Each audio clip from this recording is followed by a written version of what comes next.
છે સ્વતંત્રપુરી ધામમાં બીજો દિવસ. સવારે 11 વાગે અમારા ક્લાયન્ટ આવવાના છે રેલવે સ્ટેશન માટે. હું લેવા માટે જવાનો છું. અને આ તમે પાછળ જોઈ રહ્યો છો સ્વતંત્રપુરી આશ્રમ એકદમ બેસ્ટ નંબર છે, બેસ્ટ રહેવા માટે છે. અને અહીંનો રહેવા માટેનો રેટ પણ સારો છે. તો જ્યારે પણ તમે હરિદ્વારની અંદર આવો છો ત્યારે સ્વતંત્રપુરી ધામ આશ્રમ એકવાર.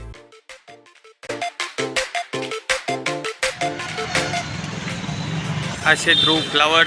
અમારા કસ્ટમર જે લોકો આવવાના છે એના માટે અમે આ બુફેની તૈયારી કરીએ છીએ કે એના સ્વાગત માટે. આ ભાઈ અમારા માટે બુફે બનાવી રહ્યા છે. જે અમારા કસ્ટમરના સ્વાગત માટે અમે લઈ રહ્યા છીએ.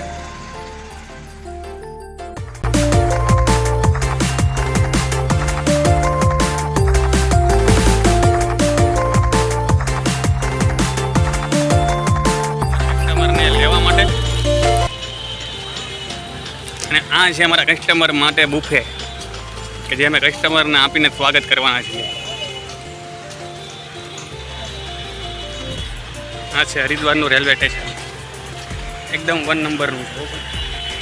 અદ્ભુત.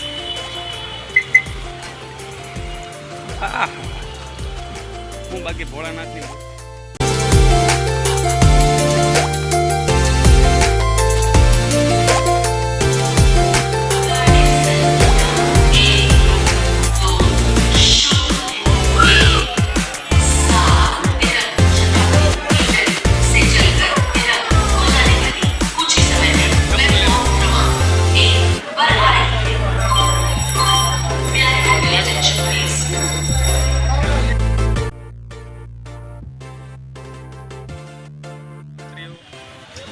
બધા યાત્રીઓ ઓટોમાં બેસાડી દીધા છે. બધાનો સામાન પણ ફિટ થઈ ગયો છે અંદર. અને બધા લોકો ઓટોમાં બેસીને હવે જશે અમારા હોટલ સુધી, એટલે કે અમારા આશ્રમ સુધી. આ બધા જ અમારા યાત્રિકો છે. જમવાનું તૈયાર થઈ રહ્યું છે. અત્યારે ફતેહસિંહભાઈ અમારે રોટલી બનાવી રહ્યા છે. આ ભાઈ અમારે રોટલી વણી રહ્યા છે. અને અત્યારે 3 વસ્તુ બનાવેલી છે: સેવ ટમાટાનું શાક, વઘારેલી ખીચડી અને છાશ. 3 વસ્તુ છે કારણ કે યાત્રિકો જે થાકીને આવેલા છે એના માટે. આ અમારા કિચનનો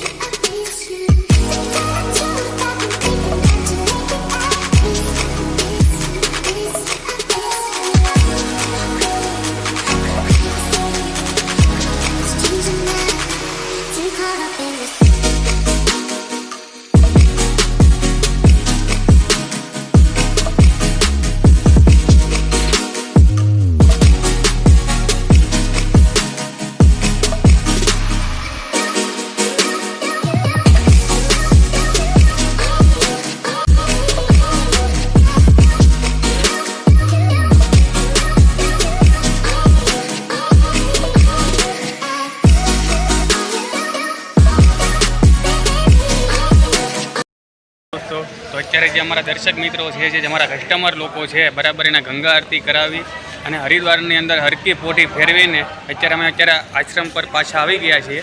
આ પાછળ તમે જોઈ રહ્યા છો અમારા ટોટલી કસ્ટમર છે જે પોતાની અંદર મિટિંગ કરી રહ્યા છે. બરાબર શું કરે તો આપણને ખબર નથી, તો મિટિંગ કરી રહ્યા છે. બસ અત્યારે જસ્ટ અને અમે જમવાનો ટાઈમ થઈ ગયો છે. જમાડીને કમ્પ્લીટ આરામ કરીને હવે સવારે અમે 7 વાગે સવારે જવાના છીએ યમનોત્રી, કે જે સવારે અમારે બહુ 200 થી 250 કિલોમીટરનું ટ્રાવેલિંગ કરવાનું છે.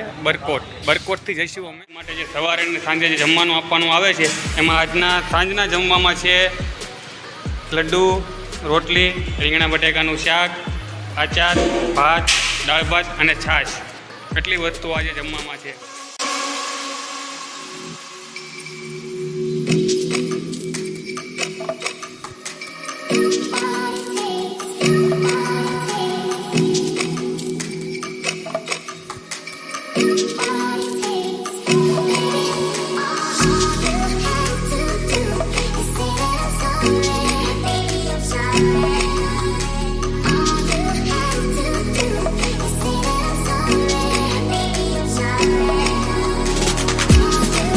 આજના વિડીયો માટે મિત્રો બસ આટલું જ છે.